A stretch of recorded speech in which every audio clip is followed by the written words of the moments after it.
के मुख्य द्वार तक विरोध प्रदर्शन किया। नेता प्रतिपक्ष टीकाराम जूली की अगुवाई में पहले कांग्रेस विधायकों ने स्कूलों की बदहाल स्थिति और स्कूलों में मीडिया की एंट्री पर बैन लगाने के विरोध में पुद्दार मूक बधिर स्कूल से विधानसभा के लिए पैदल मार्च किया। इस दौरान पुलिस ने विधायकों को रोकने की कोशिश की, लेकिन विधायक नहीं रुके और विधानसभा के मुख्य द्वार तक पहुंचकर विरोध प्रदर्शन किया। कांग्रेस ने सरकार पर हमला बोलते हुए स्कूलों की बदहाल स्थिति को लेकर शिक्षा मंत्री का इस्तीफा मांगा। उधर कांग्रेस विधायकों के विरोध प्रदर्शन से सत्ता पक्ष की तरफ से पलटवार किया गया और कहा कि कांग्रेस के विधायक अगर सदन में आते तो उन्हें वंदे मातरम गाना पड़ता। इन्हें दिल्ली से मैसेज मिला था कि वंदे मातरम नहीं गाना है, इसलिए ये अंदर नहीं आए।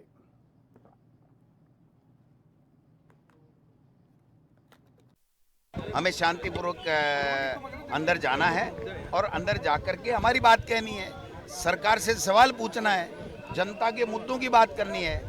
जो शिक्षा का बंटा ढार मदन दिलावर जी और भजनलाल जी की सरकार ने कर दिया है, उसके बारे में बात करनी है। आज 3000 स्कूलें प्रदेश के अंदर बंद पड़ी हैं, बच्चे बाहर धरने प्रदर्शन कर रहे हैं, उसमें टीचर नहीं है, टॉयलेट नहीं है, कमरे नहीं हैं। आप बताइए, नकलें हो रही हैं, पकड़ने वाला नहीं है। और नकलें करा कौन रहा है? शिक्षा मंत्री खुद करवा रहा है। आज राजीव गांधी जी को हम याद कर रहे हैं, उनकी पुण्यतिथि मनाई। उन्होंने नवोदय स्कूल का कॉन्सेप्ट दिया। वो ऐसा कॉन्सेप्ट 12 साल में मोदी जी लेके आए कोई? पिछली हमारी सरकार थी, Mahatma Gandhi English medium school का कॉन्सेप्ट हमारी सरकार ने दिया। शिक्षा मंत्री डोटासरा जी थे, अशोक गहलोत जी मुख्यमंत्री थे। ऐसा कोई लेके आए ये लोग? उन सबको काम करने की बजाय पिछले साल जो बच्चे दब के मरे थे वो बिल्डिंग तक नहीं बना पाए। 3768 स्कूलों की एक भी स्कूल की बिल्डिंग पूरी नहीं कर पाए। ये इनका काम करने का तरीका है। और इनके बीजेपी के जो पाप हैं उनको ढकने के लिए ढक्कन कानून लेके आए कि आप स्कूलों के अंदर नहीं जाओगे। ये ढक्कन कानून वापस लेना पड़ेगा, इसको मानने वाले नहीं। वो ये चाहते हैं कि ये देश स्वावलंबी नहीं बने, आत्मनिर्भर नहीं बने, सशक्त नहीं बने, लुंज-पुंज स्थिति में जैसा उन्होंने अपने शासन काल में रखा वैसे ही रहे और वो सत्ता पे काबिज होते हैं। उनकी ये नीति आज के उनके इस आचरण को प्रदर्शित करती है। उन्हें ये कोई नई बात नहीं है। जब से ये नई विधानसभा बनी है तब से यही व्यवस्था है। 1 नंबर द्वार हमेशा खुला, वो खुलता है, 7 नंबर खुला है, बाकी द्वार आवश्यकता अनुसार खोले जाते हैं। और इसलिए ये कोई नई बात नहीं है, कोई अलग से परंपरा नहीं बन गई है।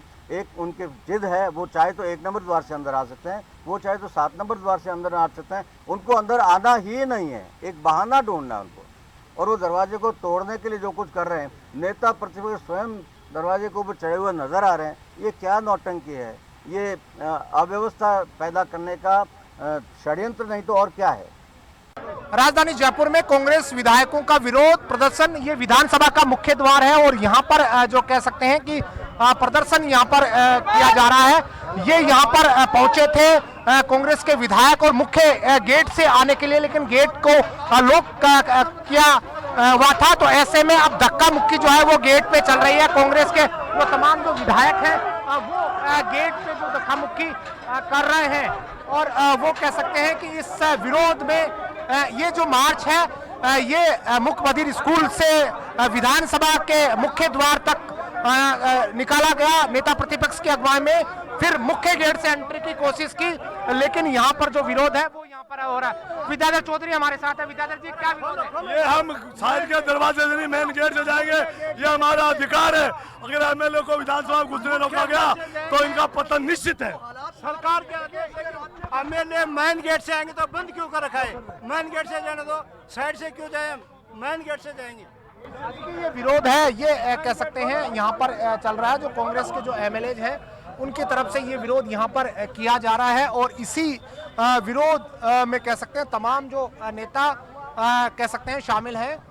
हरीश चौधरी वरिष्ठ विधायक हैं, कांग्रेस के पूर्व मंत्री भी रहे। हरीश जी, पहले पैदल मार्च, अब विरोध यहाँ पर भी देखा गया। ये विरोध नहीं है, देश के भविष्य की आवाज़, देश के विद्यार्थियों की आवाज़। जो पहले तो उनका भविष्य रौंदा गया और वो रौंदा हुआ भविष्य को अब ढकने का प्रयास किया जा रहा है।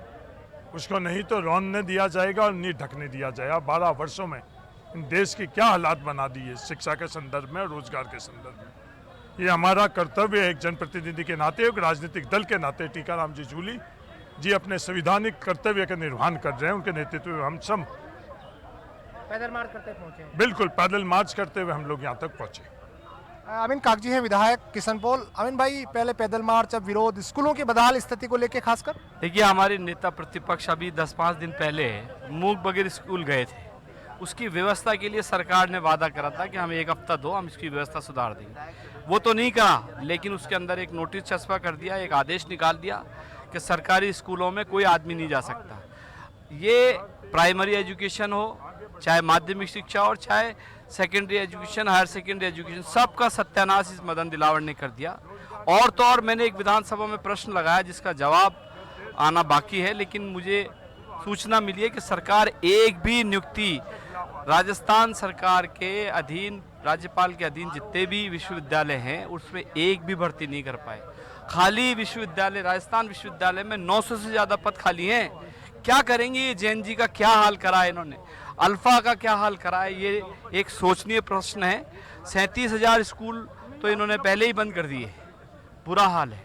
इसलिए हमारे नेता प्रतिपक्ष के नेतृत्व में आज हम विधानसभा पे प्रदर्शन कर रहे हैं और सरकार से ये मांग कर रहे हैं कि मदन दिलावर के इस्तीफा हो। देखिए, कांग्रेस के विधायक हमारे साथ जुड़े थे। विधानसभा का जो मुख्य गेट है यहाँ पर अभी भी गहमी बनी हुई है और कह सकते हैं कांग्रेस के विधायकों से समझाइश जो है वो मार्शलों की तरफ से की जा रही है कि आप मेन गेट को छोड़कर दूसरा जो दरवाजा है वहां से आए और उनको आने दिया जाएगा। लेकिन कांग्रेस के जो विधायक हैं वो अड़े हैं, मेन गेट से ही एंट्री करेंगे। अशोक चांद्रा की तस्वीरें देख पा रहे हैं, पूर्व मंत्री हैं, उनकी बहस भी पुलिस के जो अधिकारी हैं, मार्शल हैं विधानसभा के, उनके साथ हो रही है।